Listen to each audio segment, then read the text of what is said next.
नमस्कार, मेरा नाम विष्णु अग्रवाल है और 2015 में हमने जो है गांधीनगर साईं मंदिर के ऊपर साईं कृपा फाउंडेशन हमने अपना ओपन किया था ये संस्था। और नीचे साईं मंदिर था इसलिए इसका नाम साईं कृपा फाउंडेशन पड़ा। और गांधीनगर में जब हम इसको चालू किया था तो 200-250 गज में था, वो उस टाइम छोटा था काफ़ी, लेकिन वहाँ उस प्यार से, अपनी ऑनेस्टी से और वहाँ जो हमने अपना विलिंगली और स्पिरिचुअल वहाँ काम किया, उससे वहाँ का बहुत प्यारा माहौल बना। और उससे पहले भी हम इस पर वर्क कर रहे थे। हम लोगों को जो इससे पीड़ित हुआ करता था उसको हम जो गवर्नमेंट डिटॉक्स सेंटर है उसमें हम भेज देते थे। जो प्राइवेट सेक्टर में जो फैमिली अफोर्ड कर सकती है उसको प्राइवेट सेक्टर में भेजते थे हम वहाँ से।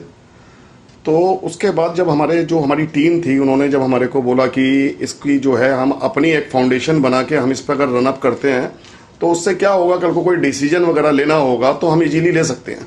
क्योंकि गवर्नमेंट के अगर हम वहाँ एडमिट कराते हैं तो वहाँ क्या होता है, तीसरे चौथे दिन पेशेंट बोलता है नहीं रहना तो चला जाता है, या वहाँ चला जाता है तो बिल्कुल या तो छूट के वजह से चला जाता है। तो गवर्नमेंट वाले में मतलब 8 दिन 6 दिन रहना, 10 दिन रहना, ठीक है, तो वो भी सोल्यूशन नहीं था। कि एक मेंटली विड्रॉल भी जो है, एक फिजिकल विड्रॉल 27 दिन और मेंटली विड्रॉल जो है 3 महीने मिनिमम रहता ही रहता है। प्राइवेट सेक्टर में बेचते हैं तो प्राइवेट सेक्टर के अंदर भी अपने उनके रूल्स, अपने डिसीजन, अपनी चीज़ें होती हैं कि हम उसके साथ जो है पेशेंट के साथ फीलिंग के साथ हम अटैच नहीं हो पा रहे थे। तो हमारी टीम ने जब हमारे को सजेस्ट किया कि हम अपनी एक फाउंडेशन बना के हम चालू करते हैं, तो हमने 2015 में इसको ओपन किया था। और उस प्यार माहौल से जो वहाँ दिया, जो उन पेशेंटों का जो वहाँ पर थे उनका जो प्यार मिला, उससे इसका एक आगे बढ़ना एक सफ़र सिलसिला चालू हुआ। और गांधीनगर से स्टार्ट किया था। आज इसकी ब्रांच, हमारी 5 ब्रांचें हैं साईं कृपा फाउंडेशन की।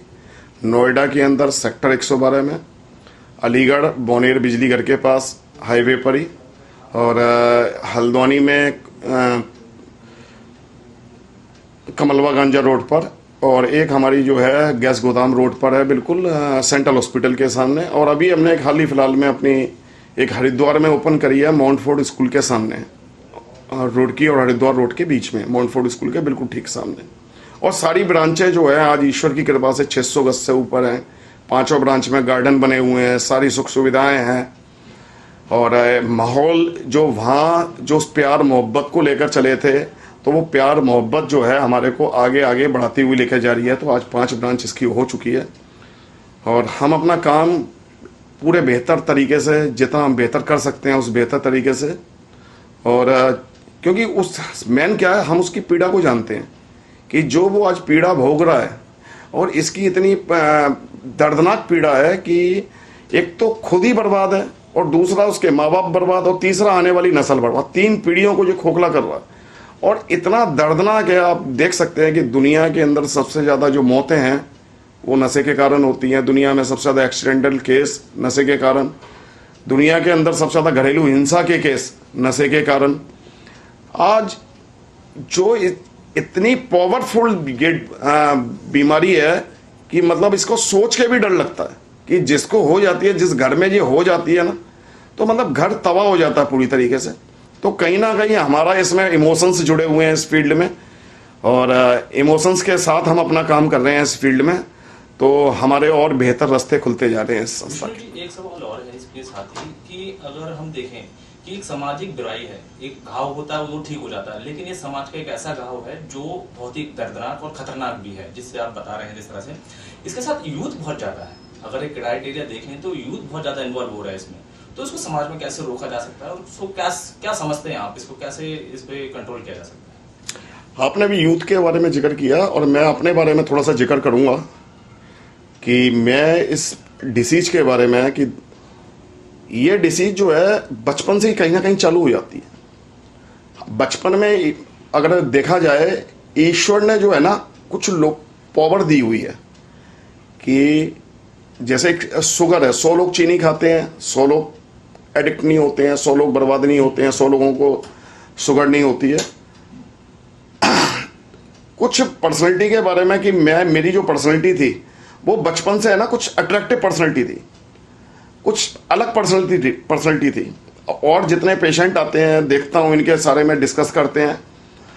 तो इस पर मैंने काफ़ी रिसर्च भी करी कि हम लोगों ने एक मूवी बना रहे थे कि लोगों को रिहैब तक की नीड ना पड़े, रिहैब से पहले ही जहां परवरिश में दिक्कत है वहां देख ले, जहां वो गलत रास्ते पे जा रहा है वहीं उसको कंट्रोल कर ले, तो वो आगे रास्ते और ना खुले, वो बीमारी बढ़े ना, कि बीमारी रिहैब तक ना पहुंचे। एक रिहैब तो एक सेंटर पॉइंट है बीच में, नहीं तो ये अगर इस सेंटर पॉइंट से अगर आगे चले गई तो फिर वही बात बोलते हैं कि जेल खाने, पागल खाने, समय से पहले दर्दनाक मौत, ये जो चीजें बोलते हैं, ये तो एक सेंटर पॉइंट है। हम तो कहते हैं सेंटर पॉइंट से पहले ही अगर यूथ को जागरूक किया जाए तो इस समस्या का समाधान निकल सकता है। पर्सनैलिटियों के बारे में जो पेशेंट आते हैं उसके मैं काफ़ी 17-18 साल से वर्क कर रहा हूँ इस चीज़ पे भी, और जब उनकी स्टोरी, उनकी केस हिस्ट्री लिखते हैं तो देखते हैं कि फैमिली है ना, एक उसको काफ़ी सपोर्ट करती है कि यार ये बच्चा कुछ मेरा नाम रोशन करेगा, ये बच्चे में कुछ अलग टैलेंटेड है, उसको भी लगता है। तो वो टैलेंट को क्या लेता है, वो टैलेंट को कहीं ना कहीं ईगो के रूप में ले आता है, वो बात मानना बंद कर देता है। वो कहता है ये तो मेरे में तो टैलेंट है, ऑलरेडी टैलेंट है, अब ऑलरेडी टैलेंट है तो मैं किसकी सुनूंगा, वो सुनना बंद कर देता है, सुनना बंद कर देता है, अपने विचारों में खोना चालू कर देता है, अपने आप को अंदर ही अंदर जो है सिकंदर समझने लगता है, राजा समझने लगता है। वो धीरे धीरे उस दिशा में बढ़ता चला जाता है। जो टैलेंटेड होते हैं, एक्स्ट्रा टैलेंटेड होते हैं, वो उस टैलेंट को जो पॉजिटिव जगह पे ना लगा के वो धीरे धीरे नेगेटिव जगह पे लगाना चालू कर देते हैं। कोई पुरानी संगति मिल गई, यार दोस्त मिल गए पीने खाने वाले, उनके साथ जुड़ गया, कोई लड़की वगैरह के उसमें जाके इन्वॉल्व हो गया, कोई हायबाजी में आके इन्वॉल्व हो गया, तो वो जो अपनी एक्स्ट्रा एनर्जी है वो कहाँ ले गया, वो नेगेटिव की तरफ ले गया। अब वो नेगेटिव की तरफ ले गया, अगर वो पॉजिटिव की तरफ पे लेके जाता तो महारत हासिल करता, नेगेटिव पे लेकर जा रहा है तब भी महारत हासिल कर रहा है। तो यूथ, बिल्कुल यूथ के लिए यही है कि भाई वहीं से पहले से ही अपने को जहां नेगेटिव में जाने का मौका मिले ना, वहीं अपने आप को स्टॉप कर ले। जब पहले बार में ही अपने आप को स्टॉप कर लेगा तो आगे बढ़ेगा ही नहीं। वो यूथ के लिए यही है कि भाई पहले पे ही ब्रेक कर ले, उस तरफ ना जाए। अपने जो टैलेंट है आपका, आप अपने टैलेंट को पॉजिटिव तरफ पे लगाओ। जो नेगेटिव लोग आपसे कांटेक्ट में आते हैं उनको पहले में ही स्टॉप कर दो, स्टॉप यार घर में बहुत काम है, सब्जी लेकर जाना है, और बहाने बनाओ, जिम्मेदारियां बहुत है मेरे ऊपर, बोल दो उसको क्लियर कि पापा ने बुलाया, मम्मी ने बुलाया, घर वालों के ऊपर टाल दो। बहुत चीजें हैं कि यूथ आगे आए ना। अगर ये नेगेटिव रास्ते पे आ गई, नशे की तरफ अगर वो खिंचाव बढ़ गया, तो एक तो उसका खुद का नुकसान, परिवार का नुकसान, आसपास समाज का नुकसान, पूरे देश का नुकसान, सबका नुकसान ही नुकसान है, उसमें फिर फायदा नहीं। आपको किसको जिम्मेदार ठहराते हैं, परिवार को, समाज को?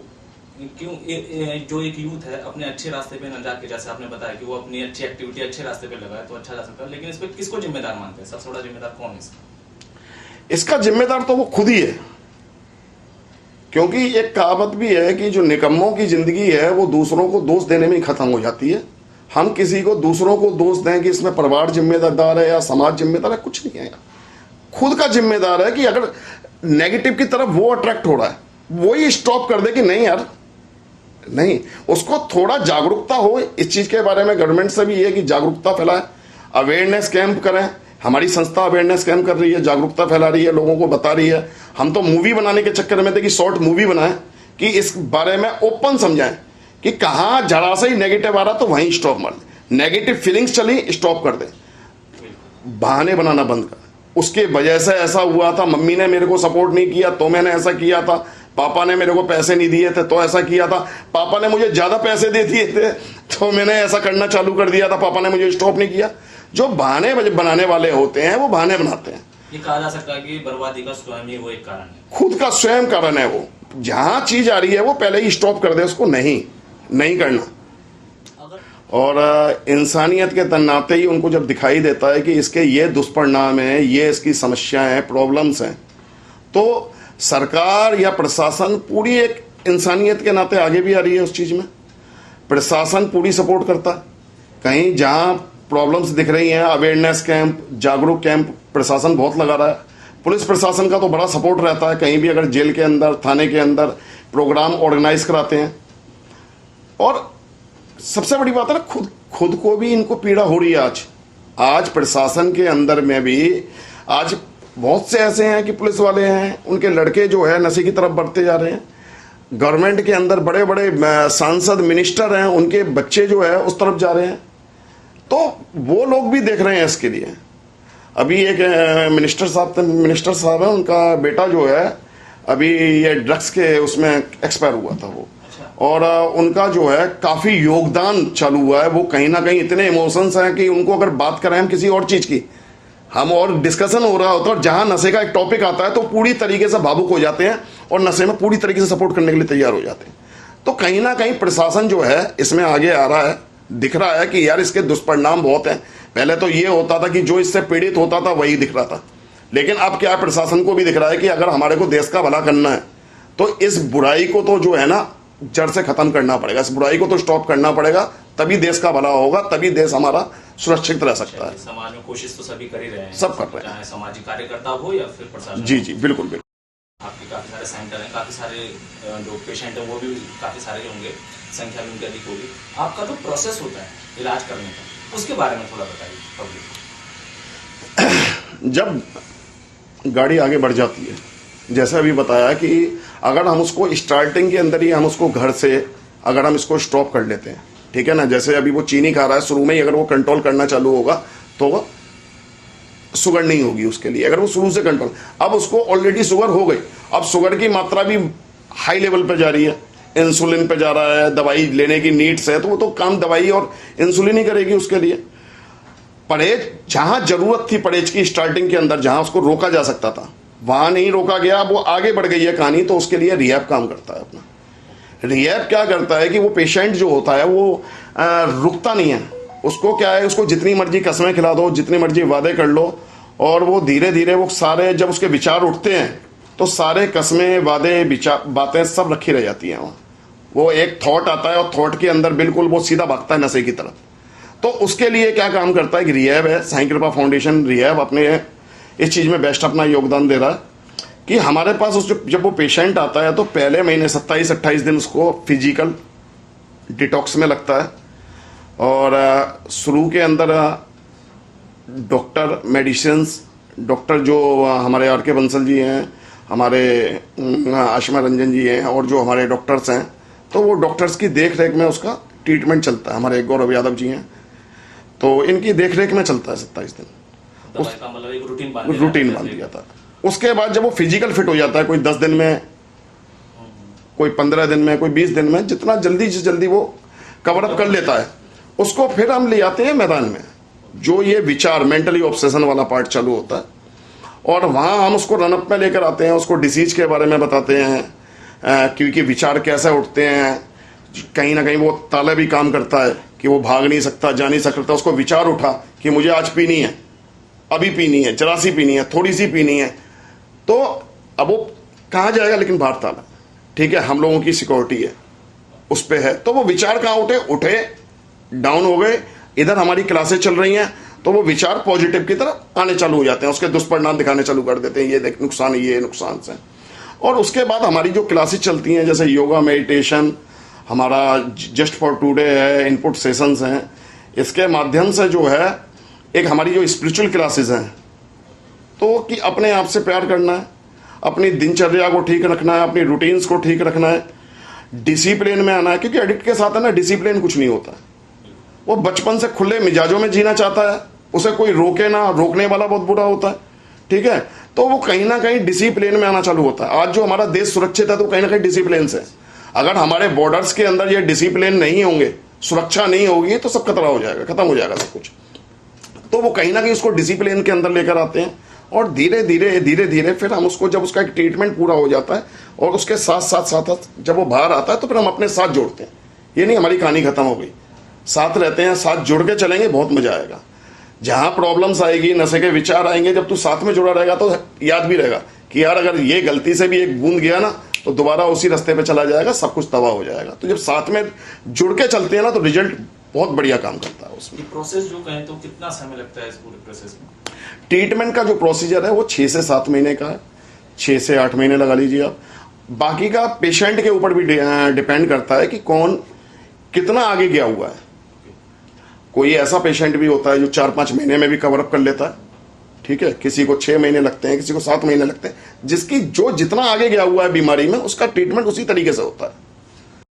कितने सारे सेंटर हैं, खर्च खर्चा भी होता है, वित्तीय खर्च होता है, सबसे बड़ा वित्त है, किसी भी काम को करने के लिए वित्त है। तो इसमें में सबसे बड़ा एक सवाल है कि सरकार बहुत सारे प्रोग्राम चलाती है, क्या आपको भी कोई सरकार या प्रशासन की तरफ से कोई हेल्प मिलती है या फिर खुद आप इंडिविजुअली इस कार्य को कर रहे हैं? सरकार की तरफ से जो है, जो जागरूकता अभियान है, ठीक है, प्रशासन की तरफ से कैंप लगाने का है, तो प्रशासन हमारी कैंप लगाने में, थाने में प्रोग्राम करने के लिए और जगह प्रोग्राम्स करने में पूरा हेल्प करती है। लेकिन इसमें जो अभी आर्थिक मदद की बात है, तो आर्थिक मदद हमारी फाउंडेशन ने कभी नहीं ली है। तो जो भी ना हमने कभी कोई डोनेशन की पर्ची या चंदे की रसीद हमने काटी है, जो पेशेंट हमारे पास आता है उसी पेशेंट के ऊपर एक हम थोड़ा सा बर्डन डाल देते हैं, जैसे 300 रुपये पर डे का, 400 रुपये पर डे का, जो भी जैसा अलग अलग ब्रांचों में अलग अलग खर्चे के हिसाब से, क्योंकि रेंट भी देना है, जगह का बिजली का बिल है, पूरा राशन है, 8 लोगों का मिनिमम स्टाफ रहता है एक ब्रांच के अंदर, तो उस तरीके से एक थोड़ा बर्डन डाल देते हैं पेशेंट के ऊपर। हाँ, इस पेशेंट को हम इतना तो इस तरीके से बिल्कुल अच्छा विलिंगली होता है, तब भी हम लोग पूरी हेल्प के लिए लगे रहते हैं। हम तो ये चाहते हैं कि उसको ट्रीटमेंट मिलना चाहिए। अच्छा, जैसे ऐसा भी होता होगा कई केसों में कि भाई वो नहीं पे कर सकते, परिवार में एक ही बच्चा है और दिक्कत है, तो उसकी भी हेल्प करते होंगे? जहाँ जितनी हेल्प हो सकती है, जो अगर विलिंगली पेशेंट है और वो रियल में छोड़ना चाहता है विलिंगली है, तो हमारी पूरी हेल्प रहती है उस चीज़ के लिए कि वो आए हमारे साथ में, डिस्कस करे, बैठे कि हाँ मैं छोड़ना चाहता हूँ, मैं निकलना चाहता हूँ, आना यार, मोस्ट वेलकम है तेरा। सामाजिक कार्य और ये समाज के लिए अभी आपने सामाजिक कार्य का लिया, अभी आज 24 तारीख है अभी, और अभी ये मैं एकदम अचानक आया था, और किसी का सुधार उसके उपास से नहीं, उसे नए सिरे से सोचने और बदलने का अवसर देने से होता है। कि अगर इस बीमारी में पीड़ित है, कोई प्रॉब्लम्स के अंदर है, हंसी उड़ाने से, उसको नीचा दिखाने से या उसके परिवार को नीचे दिखाने से नहीं होगा। आप उसको बाहर लाएं, उसमें से उसको पॉजिटिव राह दिखाएं, पॉजिटिव रास्ते दिखाएं, उसको हंसे ना, उसको नीचे ना गिराएं, उसको आगे बढ़ाने के बारे में करें, उसको ट्रीटमेंट सेंटर का मैसेज दें कि है ट्रीटमेंट है यार, यार हम सब लोग मिलके हेल्प कर रहे हैं, जब हम लोग कर रहे हैं आप लोग मिलके करें। अगर इसको काम को मिलके करेंगे ना तो ये इजी हो जाएगा, बहुत इजी हो जाएगा अगर मिलके काम किया जाएगा। ये तो आपके बिल्कुल सवालों से, बहुत जवाबों से मैं बहुत सहमत हूँ। और इसके साथ ही में एक लास्ट सवाल है मेरा कि आप साई फाउंडेशन चला रहे हैं इतने सालों से, क्या मुकाम हासिल हो गया और आपका क्या टारगेट रहेगा? आज जो है रिकवरी रेट के अंदर हम बात करें, हमारे 150 लड़कों से ऊपर हैं जो आज रिकवरी में अच्छा जीवन जी रहे हैं। और इसमें श्रेय जो है हमारी पूरी टीम को जाता है, पूरी टीम का है इसके अंदर सहयोग, क्योंकि अभी कहा कि भाई मैं नहीं कर सकता, हम कर सकते हैं। अगर हम सब लोग मिलकर काम करेंगे तो हम इस बीमारी से जो है निजात पा सकते हैं, अकेले से नहीं होगा। पेशेंट के लिए भी यही निकलना चालू हो रहा है, तो उसको वहां सपोर्ट करे, वहां उसको नीचे ना दिखाए, उसको सपोर्ट करे, उसको उभारने के लिए सपोर्ट करे उसको। और इसी तरीके से हमारी जो टीम है, वो टीम में भी हमारी में है कि हम लोग एक दूसरे को पुशअप करते हैं, तो वो पुशअप करते हैं, उभारते हैं, सपोर्ट करते हैं, तो उसका रिजल्ट है कि आज जो है 150 प्लस लड़के हमारे रिकवरी में, इंडिया लेवल पर रिकवरी रेट हमारा टॉप पर है जी। इसके अलावा कोई आप एक मैसेज देना चाहते हैं तो मैसेज दे सकते हैं? मैसेज यही है, नशे को ना करें, जीवन को हाँ करें। पहले नशे को स्टॉप करें, पहली बुराई को स्टॉप करें। पहला कोई भी नेगेटिव बरगला रहा है तो उसी को पहली बार में स्टॉप कर दें, पहली बार में। कि यूथ के लिए भी और सभी के लिए ये है कि जहां स्टार्टिंग अगर आप रोक देंगे ना तो वो आगे रास्ता नहीं बनेगा। अगर आपने स्टार्टिंग से अगर उसने रास्ता बनाना चालू कर दिया तो आगे बहुत मुश्किल हो जाएगा उसके लिए, तो उसको पहले में ही स्टॉप कर दें।